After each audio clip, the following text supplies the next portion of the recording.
Hi guys, welcome to my channel. நாங்கள் one day ட்ரிப்புக்கு Talakona water falls போனோம்.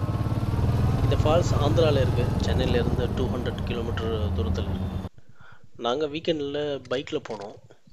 என்ட்ரன்ஸில் பைக்குக்கு 20 ருபீஸ் சார்ஜ் பண்ணுறாங்க. அந்த ஃபால்ஸ் பக்கத்தில் நலகோனா ஃபால்ஸ்னு இருக்குது. அங்கே தான் நாங்கள் ஆக்சுவலாக பார்க்குறதுக்கு வந்தோம். ஆனால் அங்கே யாரையும் அலோவ் பண்ண விடலை. அதுதான் சூப்பராக இருக்கும் பார்க்குறதுக்கு. அப்புறம் நாங்கள் அங்கேருந்து 1 கிலோமீட்டர் ட்ரக் பண்ணி தலகோனா ஃபால்ஸ் போனோம். அங்கே பார்த்துட்டு குளிச்சுட்டு வந்துட்டோம். சரியான கூட்டமாக இருந்தது. ஃபால்ஸில் தண்ணி கம்மியாக தான் வந்துச்சு. பயங்கரமாக வழுக்குது. நிறைய பேர் விழுந்துட்டாங்க. அதனால் பார்த்துப்போம். இங்கே வந்தீங்கன்னாக்கா வாட்டர் பாட்டில், ஃபுட்டு, ஸ்நாக்ஸ் எல்லாத்தையும் எடுத்துகிட்டு வாங்க. இல்லைன்னா ஒன்றும் கிடைக்காது, டயர்டாகிடும். வீடியோ நல்லா இருந்ததுன்னா லைக் பண்ணுங்கள், சப்ஸ்கிரைப் பண்ணுங்கள்.